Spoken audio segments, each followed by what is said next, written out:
Hi everyone, welcome back to another episode of Success in Sales, Hacks and Chats with Mike McDonald and a very special guest. We have Ronan Leonard joining me today. Ronan, thanks for being a guest on the show. Michael, thanks for having me. I'm really looking forward to this one. It sounds like it's going to be really much a two-way street with this topic. Yeah, I can't wait. So you're known as the Mastermind guy, which is funny because the title of the show is going to be the Mastermind guy. So we feel like we've got the best person for the job, Ronan. I think you're up to the task at least. I'll do my best, and we'll see how it goes. All right. So what I want to do to set the scene a little bit is explain to us how you got into Masterminds. What was the driving force behind you getting started? And then explain to us as well what a mastermind is and how it differs from, say, like group coaching or group mentoring or those sorts of things. Sure, absolutely. So I got into masterminds pretty late in my business life. I started a business over 15 years ago where I used to work on cruise ships. And then when I finished working on cruise ships and emigrated to Australia, I, like most people, looking to do something other than working for the man. And I used all my skill sets from the casinos to start a casino party business. And I grew that from just one table to 50 and from one event a year to 300. So it grew quite exponentially. But I found that I was really struggling for ideas and advice and support.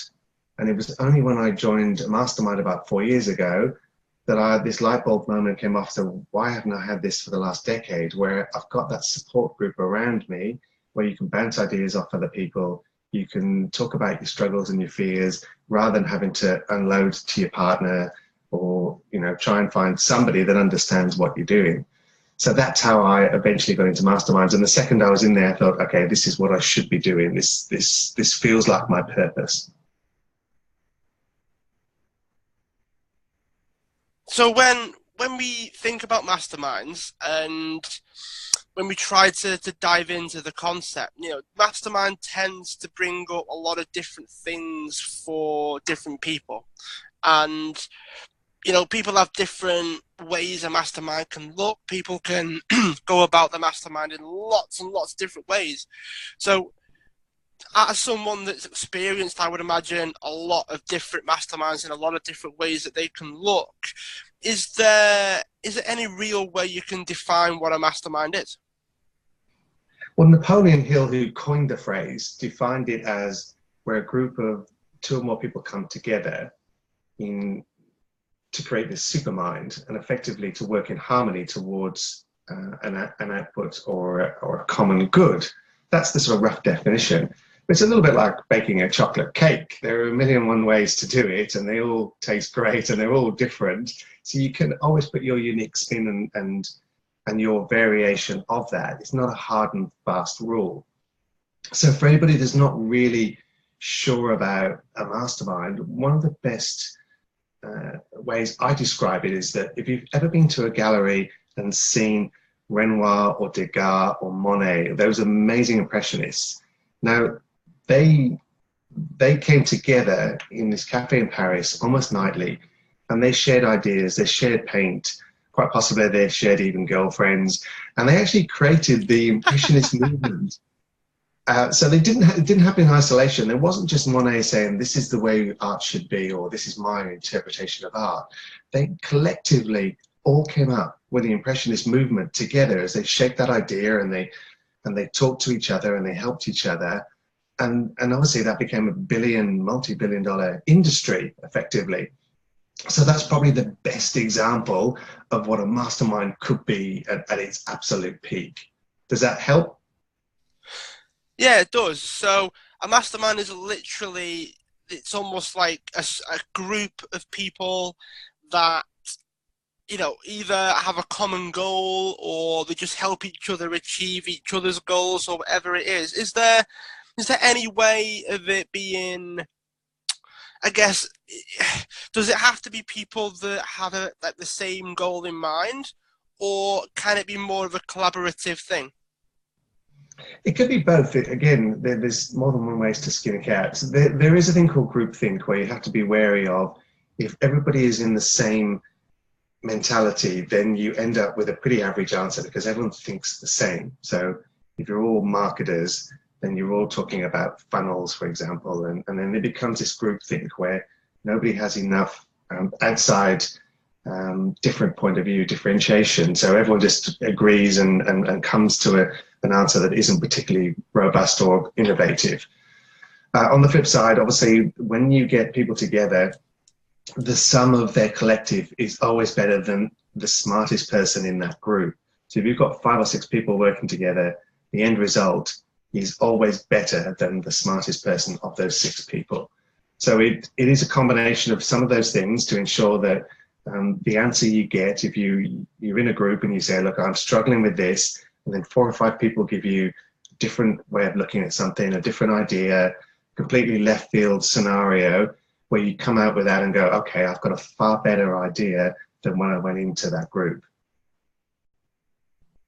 I quite like that when you said that even like 5 people can be better than, or more effective than the smartest person by themselves. I quite like the way that you phrase that. Right. So what are the different ways that we can run masterminds then, and how is it different from coaching, I guess, or mentoring, or more of a group kind of scenario? You take, like, say, one-to-one coaching or mentoring, and if someone was to just convert that into group coaching, how is that different from a mastermind then? Is it simply the format, or is there a bit more to it? It's partly the format. It's partly not really being sort of top-down guru on the hill. So even if you're running your own mastermind and you're teaching things, you really want to ensure that you have that collaboration so that it's a two-way learning. So rather than you just sort of preaching or educating, then it becomes this a little bit more collaborative where you throw around more ideas and you get feedback and you actually learn yourself. So it's a two-way learning street, I believe. So that's probably the biggest subtle difference between coaching and educating versus a mastermind. So yes, there is that intercollaboration, and the more you can foster everybody coming with opinions rather than you just teaching to a group, the more you get those better ideas. As I said, where I've been in masterminds where somebody is telling somebody else something specific to them, and I can see the third person at the side furiously writing down notes because it wasn't even his question, but and the answer really applies to him. Because I think what happens in our world today is that we have a massive amount of content. We're almost overwhelmed with it now. So 30 years ago when you started a business, it was really hard to start a business because you didn't know much information. Now it's all out there. So we have the opposite problem. We have too much information and not enough context. So you need to figure out how that content fits into the context for you, effectively joining the dots and say, okay, well, I read this high level idea and this concept, but that was for marketing. How does that apply to my bricks and mortar business? Or how does it apply offline to online? So it's finding those contexts to the content, and that's where the group can all come together and help you. That makes perfect sense, because when when you do, say, like public speaking, for instance, or you do like videos, or you do educate people, and then when we do this, you always do a Q&A at the end. You always do this, what questions do you have at the end? And someone will always ask a question that they wanted the answer to, but then when the person gives you the answer, chances are you help more than just that individual. You help more than just the person that asked a question. You help people that have a similar question, maybe the same question, but in a different context, as you said. So sometimes the information can help more than one person, or the information might be able to fit into multiple different scenarios, and just one conversation can help everybody within the mastermind. What different formats can a mastermind take, like online, offline, different ways of doing things? Does it have to look a certain way or not? Like anything, it evolves, so it doesn't really matter. I mean, previously, due to geographical constraints, masterminds predominantly used to be in person. So go away for a weekend retreat and have a mastermind, or go and meet a group regularly and have that mastermind. Obviously now with the virtual world, it's much easier to run them online. So you can connect people all over the world on a regular basis without that sunk cost of driving somewhere and back and parking and hiring a room and all those other things. So we've definitely become more connected. It's made it far easier to do virtual. But either work. Obviously, the virtual ones, you lose a little bit of that personal touch. So you lose that intimacy. And obviously, when we meet people in person, we're far easier for us to actually get to trust them and know, like, and trust them. So online, it's a little bit harder for that. So there are the pros and cons you have to weigh up and say, if you're a real people person, you probably want to go to an in-person mastermind. If you don't mind, maybe even a little bit more introverted, then potentially the virtual one works for you. So, you can try both and see what works best. How do masterminds work in terms of starting one? So if people are listening to this and are thinking, okay, I like the idea of starting my own mastermind, is there a certain type of person that perhaps shouldn't start one, or isn't in a position whereby starting their own mastermind is actually beneficial? Are there certain types of people that should start a mastermind? Maybe they're in a particular position. What does that position look like? And is there like an anti-person, the person that's like, you probably should not start your own? That's an interesting question. I think half the people that should start a mastermind don't even know it. What I see a lot is that there are so many subject matter experts out there. So we're moving more into this world of people are niching down. So they become really good at just one thing rather than trying to be a generalist. They very much become a specialist. But then what happens is that they end up with these blinkers on and see only one way to deliver what they know. And they become stuck on that. And we all talk about ROI, a return on investment. I actually like to talk about ROI as a return on your intellectual property. Your I is your IP. So there is more than one way to deliver that, and they just don't see it. So, for example, I spoke to a guy who is a bookkeeper, but he has a team in the Philippines and has outsourced that. So his costs are a third or a quarter of what they are here in Australia. Now, I was talking to him and he was talking about giving that information away. And I said, that's perfect for a mastermind. You can't tell me there's hundreds of bookkeepers out there that would want to know that. How did you scale and how did you offshore that? So some people, when you're stuck in that genius zone of what you're good at, you also dismiss it because you go, I do that all the time. That was easy. Yeah. And for other people, it's not. It's a bit like going to a quiz night. And someone has the answer, and you say, how did you know that obscure fact? And they say, it's easy. And then vice versa, you'll come up with something, and they go, I didn't know that. So it really is about swapping those ideas of something you really know really, really well and giving it to a market that are hungry for that because they want that shortcut. They don't want to spend the next 2-3 years and thousands of dollars going, how do I figure that out? So I teach people in the mastermind to quickly find out what the market wants. So instead of you assuming that people want to learn that, you test it early on, so you don't spend hundreds of hours and thousands of dollars building something that people don't want. A little bit like what most people do in business, and then using that IP to service more people as the one to many. Yeah, I quite like that. I mean, is there anything that you think that the person probably shouldn't start one? I mean, I know you've got this idea of niching down, which is fine, which then I guess means that anyone could start one, I suppose. If the niche is around something that you're particularly good at, something that you've experienced, even just a struggle that you've perhaps overcame, that could be enough. I mean, is there anything that you think might not be mastermindable? I'm trying to think. I think as long as there is a need for people to know that information on a group format, then it applies to quite a large spectrum. You talked about people that might not be a good fit for there. Even people that aren't particularly good at potentially delivering content or feel that they're not good at coming up with information in a sort of classroom environment. That's a skill that can be very easily taught as well.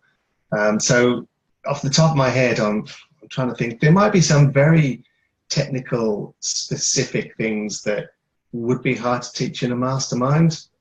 But by and large, there is a lot of commonalities in business, and so finding those commonalities in your niche, in your market, where people just don't know what you know, that intellectual property that you have, then it's valid as long as it passed that first sort of so what test. So if you think you can do a mastermind and you want to do something, the very first thing is so what. So if you pitch that to a couple of people and they go, so what, I'm not interested, then no one's going to want to join and no one's going to want to pay you. I guess that is probably the next thing, isn't it? It's not just a group of minds together. It's not just the sharing of knowledge or whatever it happens to be. It's the fact that the masterminds are actually paid as well. So these aren't just people that are getting together, they're friends that are coming together and they're sharing ideas, they're brainstorming things, that maybe they want help with something, maybe they want to work together on a project or whatever it is. This is a paid system. So this is something that, from what we were talking about before we went live, Ronan, was this can actually be quite a lucrative idea. This can actually become something that's reasonably high end, depending on the format or the way you want to do it, or even the people that are in the mastermind. What would justify someone charging for a mastermind rather than just organising one for free themselves? It really depends on a number of factors. I mean, people who pay attention, so they don't value free. So you can run them for free. Say, for example, you just want a little bit of basic support in business. You can reach out to your network and say, hey, would you like to mastermind? I'm really good at systems. You're good at marketing. Let's see how we can sort of work together, or a couple of people that they know or semi-know through their network. So that is possible. But effectively, if you want to have a shortcut and an outcome, then people are still willing to pay for that. And as you said, sort of high end sort of pay quite well. So for example, I was speaking to a lot of virtual CFOs in this space about a mastermind. And I spoke to one woman, and effectively for a virtual CFO, it's a fairly new niche. It takes these people about 8 to 9 months to get up to speed in all of the things they need to do. So you go from the corporate world as being a CFO, a chief financial officer, to being a virtual one. You've got to completely organize how you sort of think, how you structure your day, how you come up with the reports online for your clients, what the expectations are, how you bundle up those packages. It takes about 9 months. So that's quite a long runway of almost zero revenue for the first 9 months of your business. And when I was speaking to a couple of them, I said, okay, well, if you had a mastermind and someone showed you how to do that in 8 weeks, would you pay for that? And they were like, hell yes, I would have paid for that. So that shortcut, what you have to work out is what is the outcome and what is the value of that versus the time spent doing it yourself. And when you pace that out and you show somebody the two differences, then that's when the real value comes in. If there's certain types of people that would benefit, so when you mentioned the value side of things and the idea of, we need to contribute somewhat, and what would the most effective mastermind be? Are there certain types of people that would work together and provide these different perspectives and different ways of looking at things? The amount of ideas I got from looking at different industries, like looking at like the entertainment industry, or perhaps like radio for the podcasting, or learning from the film industry when it comes to like how to like sort out my own events and all those things. Sometimes looking outside of your industry can actually help when you start bringing stuff in. So is there a certain, like the optimum type of mastermind, the optimum people in the mastermind? Do they all have to have something to give as well as take? Like, has it got to be this more feedback loop? Like, you can't have a mastermind and then have somebody in that mastermind that all they do is take from everybody else and they don't actually contribute anything themselves.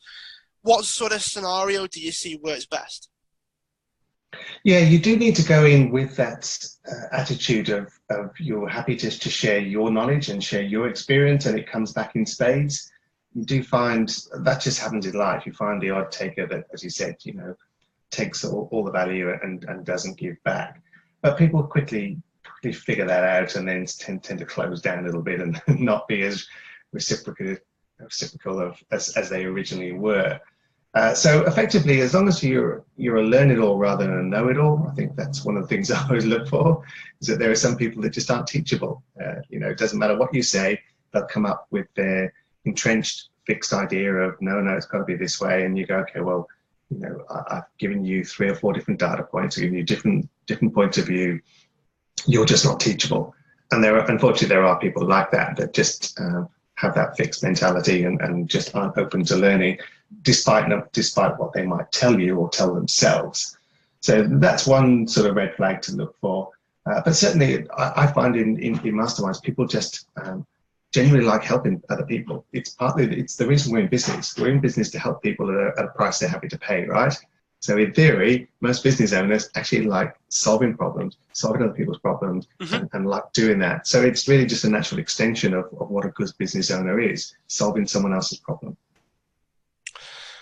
How does the mastermind add or perhaps have something different than, say, a group coaching or something along those lines, where there is still that niching down, there is still that specific kind of scenario as well, and perhaps they're all even going towards that same goal? Maybe they've all got this mission that they're working towards. Is the diversity of a mastermind also something that's valued? It really depends on the individual. I've had masterminds where they're quite niche, and I've had masterminds where they're quite general. Everyone's in completely different industries. And although people sometimes tell you they want diversity, they often feel safer in their own environments. Marketers talk with marketers. E-commerce stores want to talk with other e-commerce store owners. So they do tend to sort of flock back to sort of what they know and still want to stay slightly within their comfort zone. So it's a tricky one, that one. You can create a sort of really diverse group and people will love it if they're really open-minded. Others just want to hang around with like-minded people and want to stay in that sort of safety net, because maybe it might be that time of their career where they are just looking to learn more about their industry and aren't that interested in those external different points of view, because maybe they're still in that very much learning phase, and maybe at a different growth phase or a different part of their life, they would potentially be more open to outside industries and learning more about others. It really comes down to the individual person. But when we think about the investment side, right? So people that are listening, I'm digging into the weeds a little bit, because masterminds are quite diverse. Masterminds are quite, there's a mastermind for almost everything. So if you want to start your own mastermind, then this is probably going to be for you, because we've spoken about quite a bit. We've spoken about the format. We've spoken about different ways that it can work, the different formats, taking from outside your industry, sticking to inside your industry. We've gone meetups. We've gone, virtual as well. So there's a whole host of different things that we've covered. But here's the thing that I think from a business standpoint is probably something that you might know more about than most people, and it's the cost of them. It's the investment and the return on that investment, I guess. So the next question is what have you seen? So this is based on your own experience now, Ronan. So what have you seen regarding masterminds in terms of the investment for them financially? So I know there's some pretty high level in terms of the investment when it comes to mastermind. There's loads of those out there. So is there like a breakdown of what you could get for the amount of investment that you would make? Do you mean if you actually start one yourself or if you join one? So like if you were to join one, if you were to join a mastermind, and let's say the mastermind was, say, 6 to 7 figures a year in terms of the investment. If there's one out there, I don't know. This is the bit where you would tend to come in and share something yourself. But what would you get for something that's of the high end price point, and then like maybe work your way down? Well, They're trying to pitch those really to people that have the necessary income to there and the necessary business experience. There's no point you in your first or second year of business joining a mastermind that's 25 grand a year, thinking that you are going to suddenly turn over $1 million if you're at 100,000. So Yeah. you really want to sort of pitch to where your business level is and find a group that sort of matches that, to be honest. I mean, with regards to ROI, return on investment, as opposed to the intellectual property I talk about when you set your own one up, really, if you get a 10% boost on $100,000 a year and you get 10% the next year and it compounds through there, then spending $5,000 or $6,000 to learn some ideas and techniques are going to be with you potentially for the next 5 or 10 years in business. To me, that's a great return on investment. That's really going to help you. And when you can see, well, definitely when you can learn from other people that how they can scale something, how they systemize their business, how they think outside the box about leverage. One of the things I talk about all the time is leverage. Most small business owners don't think about leverage, and leverage ties into starting your own mastermind. If you're at that stage where you know enough and people want what you want, that's leverage. That's leveraging your intellect to teach to the one to many. So when you join a group and somebody starts to show you those things and you go, okay, you make that mindset shift, then that $5,000 or $6,000, whatever you paid, is paid back 10 times, 20 times over. But like anything, if you go in there with a closed mindset and you don't learn and you don't sort of apply those teachings, that information, then you're going to be exactly where you were before.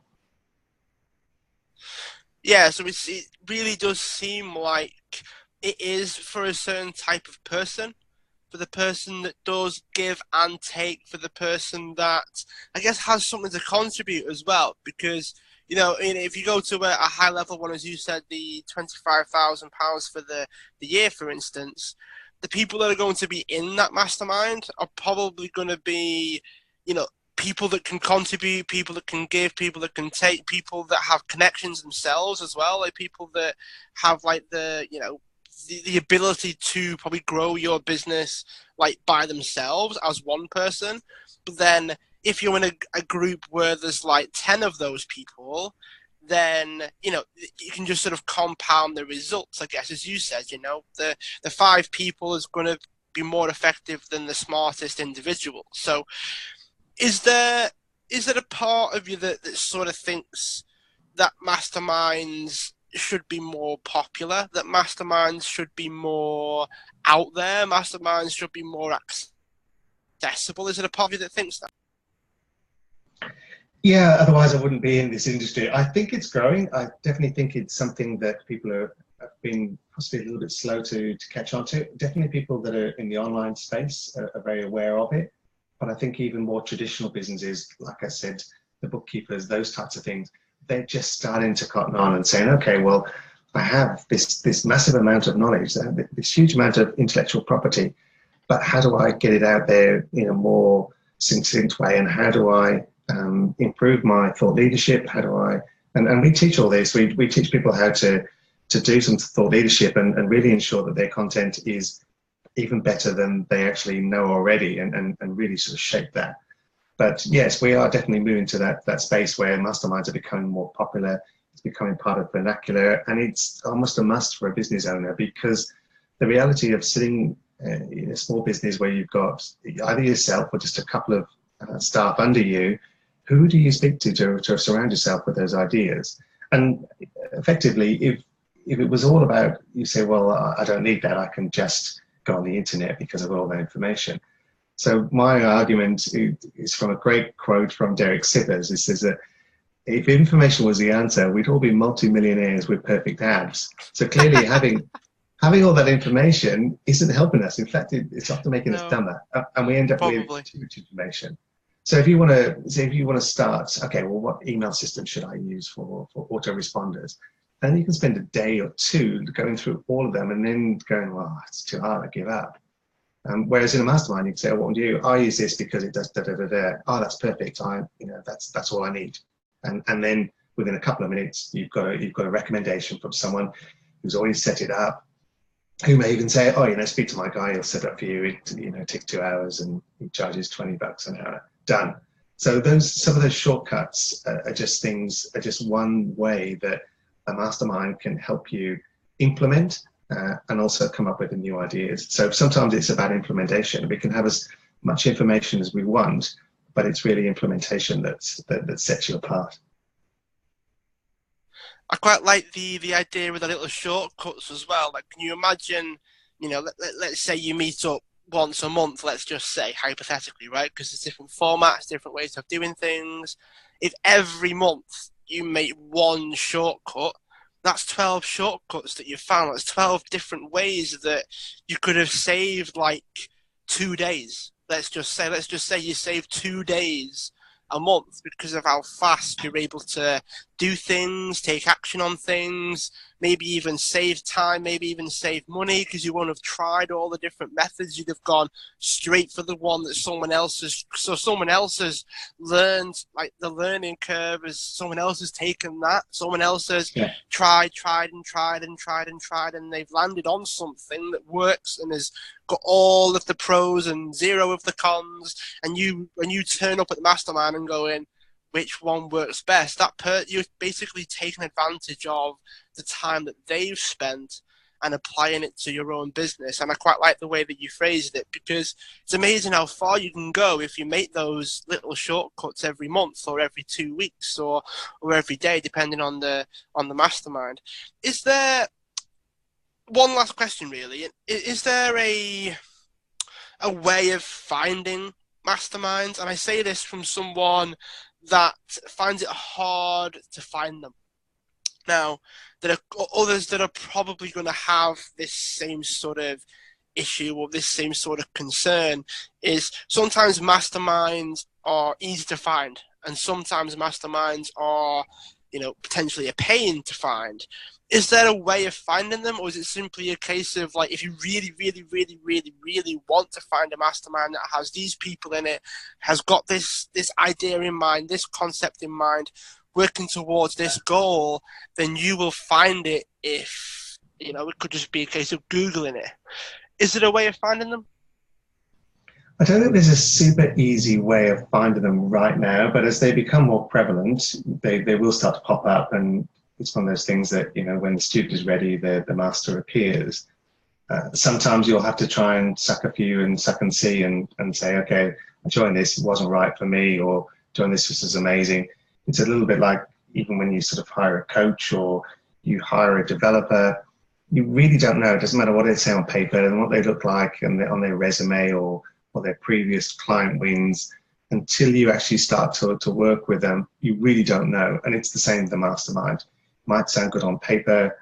All the people in the group might, have amazing resumes, but for whatever reason, it just doesn't gel or fit with you. So like anything else, there's no magic formula. There's no this one over that one. It is really a question of starting to sort of try a few and see what works for you and keep going until you find one that does. A bit like dating, really. You end up married. You seldom marry the first person you met these days. Oh, fancy throwing in a bit of a dating reference there on the podcast, Ronan. I mean, of all the things you could have put out there, All right, so when we think about the people that want to run them now, so we're going to flip the script a little bit. So the last question was about people that wanted to be a part of them. So what about people that wanted to run them? What's the potential for them? Is there, like, I don't know, is there a way that you see masterminds going? Is there a way that you look at them and go, whoa, wouldn't it be amazing if, like, this was included? And wouldn't it be fabulous if masterminds started being done this way? And, is there a future of masterminds that you see being a, potential in the future? I think they'll evolve. I mean, I built a platform to connect as many people as possible to a mastermind, but I also realized that it's almost the cart before the horse. I need to teach more and more people how to set their own mastermind up. And the way I do that is that I'd say through 6 weeks, we really do a minimal viable offer. So everybody thinks that, oh, wouldn't it be great if what I knew became a course? But the mastermind is a step before the course, because if you can't get people to pay for your information and have that access to you, then they're never going to pay for your course. So you effectively, I can teach people in 6 weeks to say, here's everything you know. Let's chunk it down into something that is really interesting. The thought leadership sort of side I go through about, let's dive into the market and see what they really want instead of you teaching people what you want to know. So there's a subtle difference between that and saying, okay, I know all this stuff. Let me just dump all my information out. Let me just give that to everybody or teach it to everybody. And then the market go, actually, no, that's not what I want to know. I want to know about this. I want to know about that. So like you said, the questions at the end are often, things that the presenter hasn't thought of. So I'm really sort of getting people to come on this journey and say, okay, you know all this information. You've got 2 choices. You can just continue doing what you do, or you can distribute it to a wider audience at a bigger scale at a better price than the one-on-one, and just a different way of giving that information. But it will definitely evolve, and maybe AI will come into the mix, and that'll be learning. I read that AI will effectively at some stage become your multiple teacher, because I show people that there's more than one ways for people to learn. Some people left brain, right brain. Some people they like a metaphor or a model, a diagram rather than information text. So I teach all this, but ultimately AI will actually know you better than yourself, and will give you the right learning to show you how to do something, whether you're based on your learning preferences. So maybe it'll be a combination of humans and AI. So that might be the future of masterminds. Awesome. I can't wait for that. One of the things that I was talking about the other day with somebody was, AI is going to be something that I guess complements us at first, but then I can definitely see them like replacing people and replacing jobs and replacing, a particular lifestyle, I guess, to a certain extent.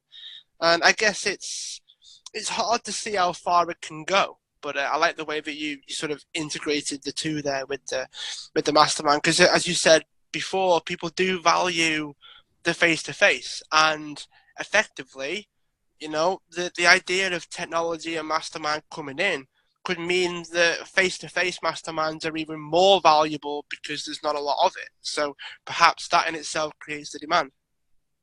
Well, effectively, what I know, I read about 30 odd books a year, and I can't keep up with the learning and the information out there. It's just impossible. So this is where I see the future of learning in an collaborative group environment, because as I said, if you want to sit in your small little office at home or in a co-working space and try and figure it all out yourself, as we get more and more technical, as we get more and more specialists, as more and more really cool information comes out there that could be applied to our business, we don't have that time while we're busy working 40, 50 hours in the business. So finding as much shortcuts as possible, as much shared knowledge as possible, is one of the best ways to ensure that you grow and stay ahead as possible, but at least try and keep up to date more than people that are just buried in the weeds, just doing their day-to-day work and don't have that collaboration. Yeah, for sure. I think masterminds are definitely valuable, especially after talking to you today, Ronan. I mean, it's something that people, I think, do need to hear. People, I think, do want to be in a position whereby a mastermind is for them, or maybe they want to start their own, whether it be paid or otherwise. And, thanks for sharing the light on us for that. If people wanted to find out more about you, so this can be your chance to share websites and social media and all of those things, where can people go? Well, if people think that the mastermind is potentially a really good avenue for them, for their intellectual property, you can contact me at ecountability.io, or on LinkedIn, I'm Ronan Leonard, the mastermind guy. So they're the 2 places you can contact me if you want to know more, and we can see if I can help you. All right, great stuff, Ronan. Well, I've got one last question for you, and I ask everyone this, and we've had funny answers to silly answers, I guess. So we've had a whole host of different things. And because I ask everyone this, it's going to get to a point where I'm sure we're going to start seeing repeats, but we haven't seen one yet. So far, we haven't had a single answer that has been exactly the same. We've had some that are similar, but none that are the same. And the No question, pressure, no pressure then. no pressure then, no pressure. Don't worry, I also don't prepare any of my guests for this question for the reaction. So here we go. What would you like the world to know about you that it doesn't already know? I would like them to know that that's a tough one. Really struggling that one. But I'm addicted to cheese. There you go. You're addicted to cheese?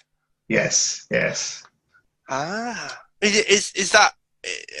Is there a reason for that? Is it, do you just like the taste, or? You just like all the different types of cheeses. I can't walk past a cheese or a shop somewhere or a market and not buy any. So that's my one weakness, shall we say? Oh, well, if you want Ronan's attention, those of you that are tuning in, offer him cheese. Can pay me in cheese. pay you in cheese, yeah. That'd be a lot of cheese. It really would. All right, Ronan, well, thanks for being a guest on the show. I appreciate you coming on. Those of you that are listening, make sure you either share this one out, tell people about the show, or you can subscribe if you're new to the show so you can check out all of our future guests. Ronan, thanks again. I appreciate it, and I'm sure we'll keep in touch. Lovely. Thanks, Michael. Thanks for having me on the show.